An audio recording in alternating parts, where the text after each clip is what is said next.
So I'm joined today by Angela Daymond, who's a patchworker who has got interested in dyeing from natural products. So Angela, what made you start along this route? I've always enjoyed dyeing my own fabrics, liking the uniqueness that gives me. But it was only about 4 years ago when I was doing a Sitting Gills diploma, I began looking at other sources of colour and began thinking about what I can get from plants, and really it's just gone on from there. So really, did you look out of your back window? Do you have a really big garden that is the source of your plants? Yes, I have a jungle outside, which is really good source. Yes. You know, for finding things like nettles I dye with, and you know, there's lots of things like, you know, and things you can dye with in the kitchen as well, like onion skins. And also people have been dyeing with plants for thousands of years, so there's a real heritage element that I like as well, that I'm doing things that people have done for thousands of years. Yes, the one that springs to mind for me is woad, and that's blue, isn't it? It is, yes, and I live in an area of the country, Lincolnshire, which had a huge woad growing industry. Oh, so fields of it were grown? Fields and fields of it, Wow. yes. Okay. And at that point, woad was imported to Europe and America. Okay, and it's one of those funny things that doesn't look blue until it oxidizes too, isn't it? That's right, yes, it's a vat dye process, and you know, when woad's growing it looks like spinach, so all you get is a spinach plant that grows about half a metre tall, and it's the leaves that give the blue, you know. And harvesting that and boiling it and whatever. Yes. Okay, so we've got some lovely examples of your work that you've, obviously the fabric that you've dyed. We've got a colour palette here. Do you want to talk me through it? This one here has got lots of different things in it. This one here is logwood, which is from the heartwood of a tree that grows in Central America. We've just talked about woad, and that one was woad, and this one is woad as well. Okay, and have we got woad here on the table? We haven't got woad here on the table. I have got some woad growing in my studio at the moment. You said it was like spinach, yes. It is like spinach, yes. That's right. Very much so. And we have any got of the others that you can identify? This one here is cochineal, which is the little beetles over here that are harvested in the Canaries, and they've also been used in food colourings and things like that for lots of years. Cakes, yes. So, you know, you crush these little guys up, boil them up, and you get sort of what I refer to as beetle juice. Yes, okay. And you can get a pink right through to a red colour. This is created with not many beetles. So with any plant matter, if you want a darker colour, you use more plant material. More plant material, yes, okay. Yes. These are one of my favourite things to dye with, which are daffodils. Pretty.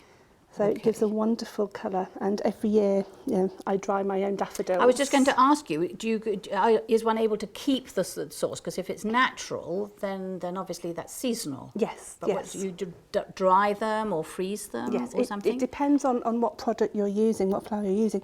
These are daffodils, and these dry really beautifully. Just in the air? In the air, yes. Okay. I just collect them, put them on kitchen roll or, you know, greaseproof paper in a dry place, and they just dry and become, you know, quite crispy like this. Okay. You can use fresh daffodils, but I always like to have my daffodils in the vase first of all, looking beautiful, and then they give me the colour afterwards. That's nice. So they've got another life after you've enjoyed them when they're there. Yes, okay, super. Tulip petals are here as well, and these, you know, are dried the same as daffodils. Quite a range of dark colours you've chosen there. Yes, they give the best colours. Good. Shall we move on to the one underneath? Yes. Okay. This is pretty too. Yes, these ones here, these are rose hips. So you may notice rose hips in the countryside in the hedgerows. Yes, autumn. Autumn, yes. And when I first started natural dyeing, I looked at lots of colours from around the world. So I used things like Brazil wood and logwood, which is the heartwood from trees of Central America.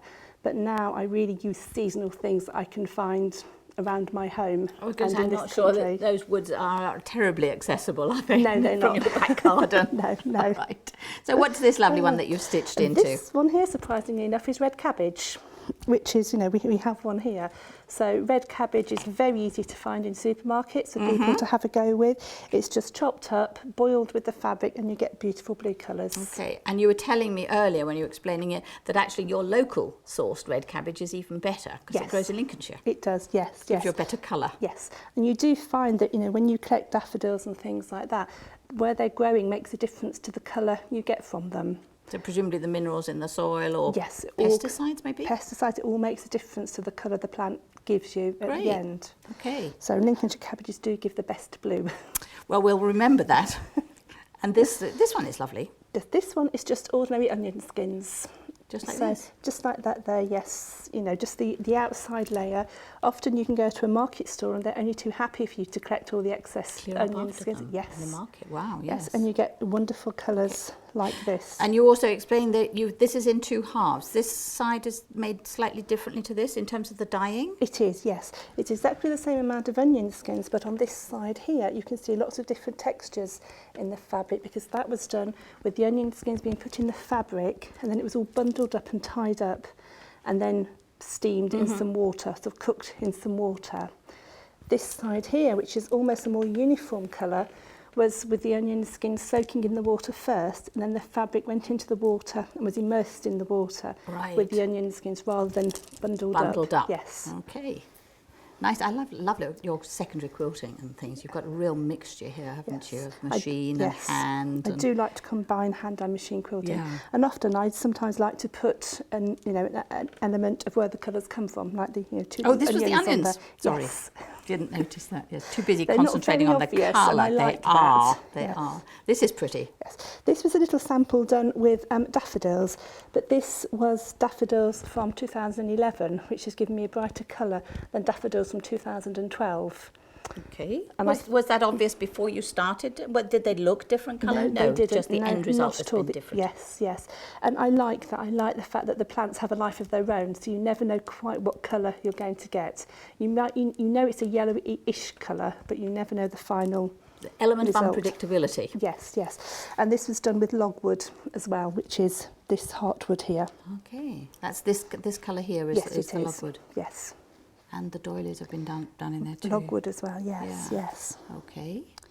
Now, this little one here was just a sort of what if. I had somebody bring me a dead amaryllis flower and said, could you get colour out of that? So I thought, well, I will try. So the amaryllis flower was wrapped up in some fabric and steamed very gently, and we got this wonderful pinky colour from it.